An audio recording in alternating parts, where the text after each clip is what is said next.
अब देखिए, इस बीच एक और बड़ी जानकारी दे दें कि कांग्रेस और जेजेपी नेताओं में वार पलटवार। बहुमत पर जेजेपी कांग्रेस के एकजुट होने के दावे के बावजूद टकराव है। जेजेपी विश्वासघाती पार्टी मानी जाती है, ऐसा कहा है दीपेंद्र हुड्डा ने। हुड्डा करते हैं मैं और मेरे की राजनीति, ये कहा है दिग्विजय ने। कांग्रेस बीजेपी की ही बी टीम है, इस तरह का बयान भी दिग्विजय की तरफ से दिया जा चुका है।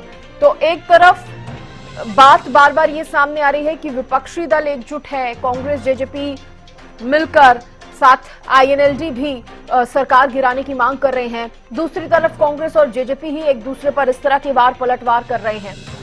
एक बार सुनाते हैं आपको क्या कुछ बयान जो है वो सामने आए हैं।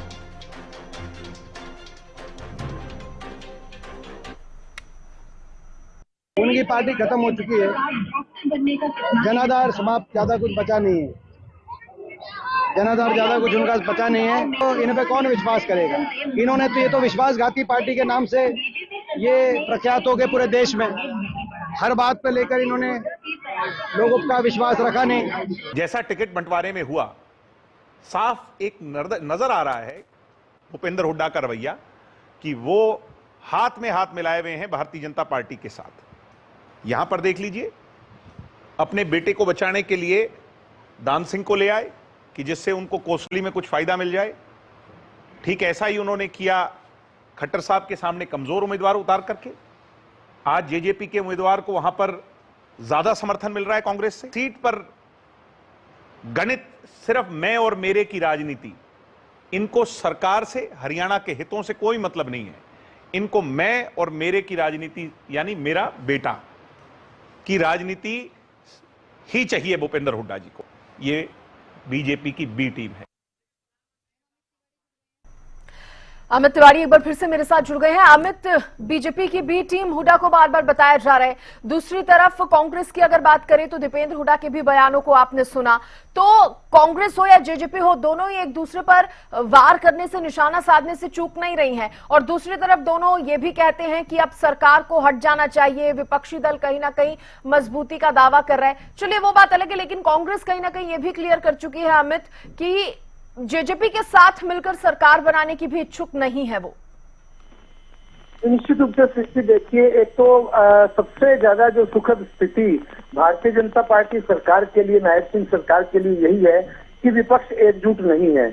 और बयानों से ही लग रहा है, देखिए जब मंगलवार को 3 निर्दलीय विधायकों का समर्थन कांग्रेस को मिला था, उसके बाद से ही राजनीतिक संग्राम तो शुरू हुआ, सियासी संग्राम शुरू हुआ। लेकिन साथ साथ भूपेंद्र सिंह हुड्डा ने जेजेपी पर निशाना साधा, उदय भान ने जेजेपी को कटघरे में लिया, उधर से दुष्यंत चौटाला दिग्विजय ने लिया। तो ऐसे में देखिए दोनों तरफ से ही वार पलटवार की स्थिति चली हुई है।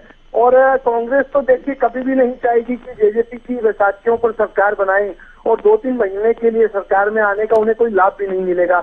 और अभी भी कौन सा जो राज्यपाल उन्हें समय दे रहे हैं और फ्लोर टेस्ट करवा रहे हैं, यह भी क्या पता है। लेकिन देखिए इन सब के बीच में जननायक जनता पार्टी के नेता दुष्यंत चौटाला ने दीपेंद्र हुड्डा, भूपेंद्र सिंह हुड्डा पर निशाना साधा, उनके वार का पलटवार किया जो दीपेंद्र हुड्डा ने।